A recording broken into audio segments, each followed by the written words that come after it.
Welcome back. If you're just joining us and watching the news at 10 live on Channels Television, a reminder of our top stories. Deposed Emir of Kano, Mohammed SANUSI II, sues the IGP, DSS, as well as the Attorney General of the Federation and Kano State for alleged illegal detention. Federal government gives conditions to integrating ASU's alternative payment system to IPPIS as both parties begin negotiations to end the 2-week warning strike by the university lecturers. House of Representatives holds special session on the plight of out-of-school children in Nigeria as part of measures towards finding solutions to the challenges of poverty and insurgency in the country. And death toll from coronavirus in Italy climbs to over 1,000 as the country's foreign minister expresses optimism that his country will get over the emergency soon. Plus, you'll see business, sports, news from Abuja, the FCT later, international news from our London studios.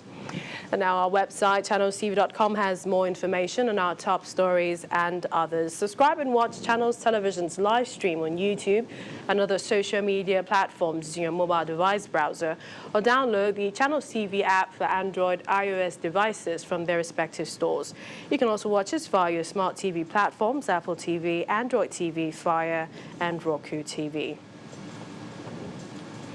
Back in Nigeria, the Federal Ministry of Finance has released 620 million naira to help contain COVID-19 and about 315 million naira for the ongoing Lassa fever containment effort. This was disclosed in a chat in Lagos organized by the Nigeria Center for Disease Control to forge a collaboration for better handling of the disease and of the outbreak and management also of information to the public. Meanwhile, in their containment efforts, the Ogun State government is asking religious leaders to take the message of personal and environmental hygiene to their followers as Yobe State beefs up its readiness with new isolation centers at its specialist hospital. It's an informal meeting where the NCDC and WHO representatives hash out methods to come up with accurate and uniform reports of COVID-19 for public consumption. The NCDC Director General also reveals how over 900 million naira disbursed to it will be administered. Federal Ministry of Finance has released 620 million for COVID and about 315 million for the Lassa fever response. A lot of these funds will go to supporting preparedness and response efforts at the states.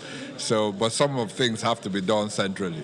In the wake of the upgrade of COVID-19 to pandemic status, he says the center has other security measures apart from temperature checks at the port of entry. Not everyone will come in with clinical symptoms, just like the first case. So we're really educating physicians around the country to be aware of this disease, to make the connection with where people have traveled from. Because it's with symptoms and a travel history, if you put those two together, you increase the likelihood of that. We really want to acknowledge the level of effort that the Nigeria government has put in place to prevent the outbreak and to also manage the cases that have currently been detected. Over in Ogun State, the government speaks to the League of Imams to take advantage of its closeness to the grassroots. In this traditional Friday prayers, they will be able to communicate the relevance of this with all their faithfuls. That's the message we've brought here, so that sensitization, how to identify, how to prevent, and how the disease is transmitted. Meanwhile, in Damaturu, the Yobe State capital, members of the press suit up to view isolation wards at the specialist hospital. Nigeria has increased her capacity to contain the virus, partly by increasing testing labs to 5, with plans for more.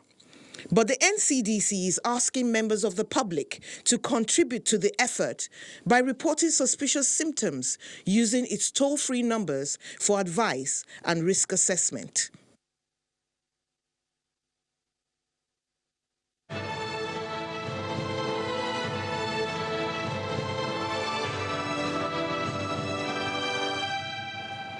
President Muhammadu Buhari says the re-emergence of the ARGUNGU Agricultural and Fishing Festival after 11 years is a sign of improved security. The president, who expressed his satisfaction at the ARGUNGU Agricultural Fair in Kebbi State, also gave the assurance that the federal government will continue to invest in security infrastructure to boost tourism.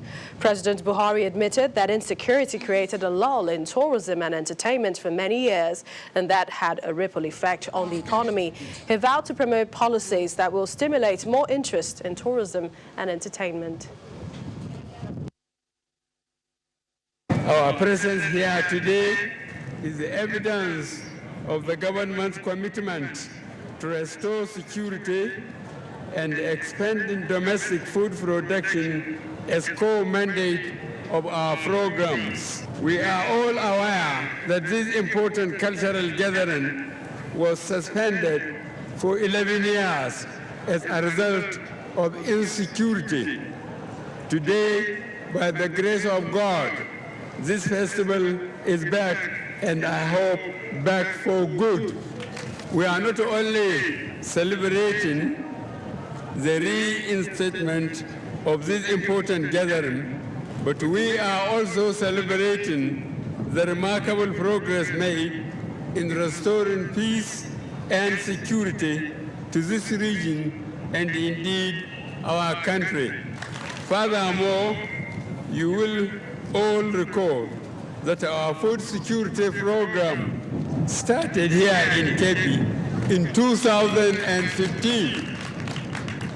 The many products displayed here are also proof of the progress we have made as a nation in feeding ourselves.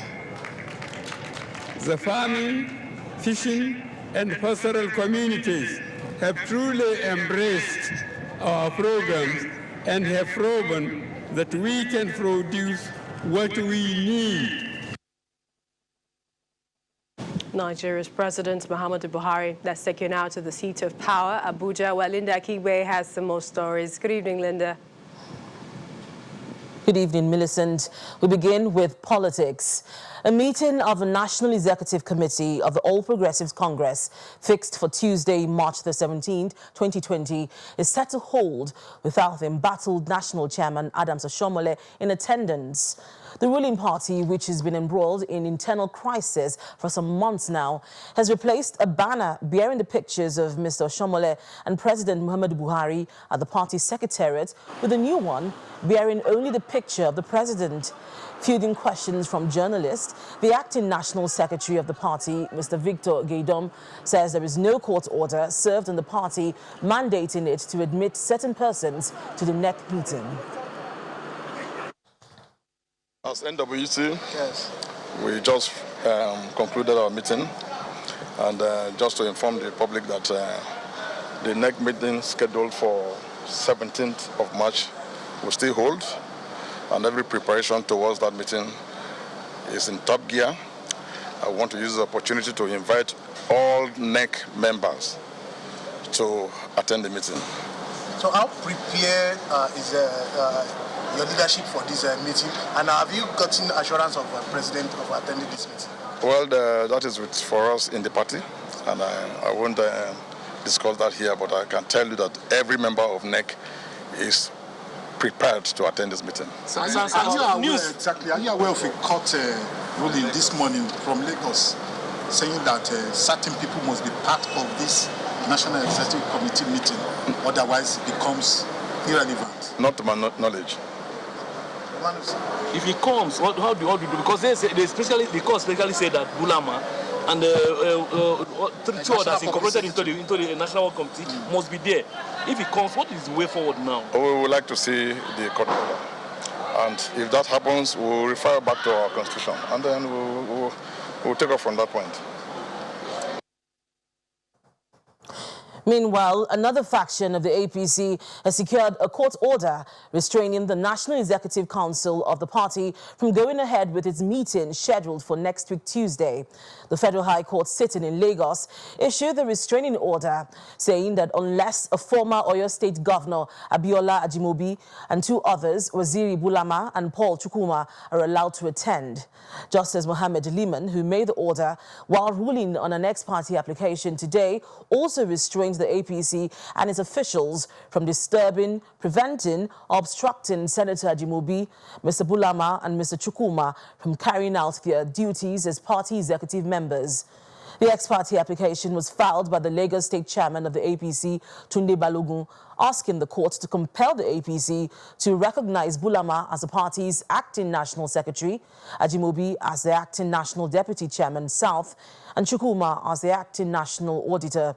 He also told the court that the APC National Executive Council cannot effectively operate unless the three officials are allowed to perform their duties. After listening to the submissions, Justice Liman ordered that the APC and its officials be put on notice. He adjourned till March 25th to take the motion on notice. From party politics to the National Assembly, the bills seeking the establishment of the Southeast and North Central Development Commissions have passed second reading in the Senate. The sponsors of the bill believe that the establishment of development commissions for the two regions will address their agitations from integrative development plan and shift to a more decentralized planning system. You're welcome. I wish you a very good It's the last plenary session for the week, and the Senate has two similar bills before it. They are the bills seeking the establishment of a Southeast and North Central Development Commissions. A similar bill, the Southwest Development Commission Bill, was considered in the Senate last week. It will also plan and implement in accordance with the set rules and regulation projects, programs for sustainable development of Southeast in the field of roads, education, health, facilities, employment, industrialization, agriculture, housing and urban development, including water supply, electricity and commerce. This bill seeks, therefore, to establish the North Central Development Commission, saddled with the responsibility of receiving and managing funds allocated by the federal government and donors, both international and local donors, for the resettlement, rehabilitation, integration, construction of roads, houses, farmlands, and business premises affected by flood, erosion, and farmer-header clashes. The Senate is also considering some constitutional amendment bills, notably a bill to provide for a minimum qualification for elections for the office of the President, governors, federal and state houses of assembly. Well, thank you. Meanwhile, the Southeast Caucus of the Senate is revisiting President Buhari's loan request for the sum of $22.7 billion. Although the Senate gave approval for the loan, these senators say the Southeast was excluded from the projects which the loan is intended to facilitate. Regrettably, last Thursday, the Senate passed the borrowing plan, which excluded the whole of Southeast. So this afternoon, we had a very good conversation with both the Senate President and also the Speaker of the House of Representatives. I'm here to report that we had a meaningful discussion. They showed not just concern, but commitment to addressing these issues. The ball is now in the court of the Senate President and the Speaker of the House of Representatives to see how both houses would handle the matter going forward. When the news at 10 returns, Central Bank rules out possibility of Naira devaluation, says current foreign exchange reserves enough to meet local demands. That's on Business News. Join us again.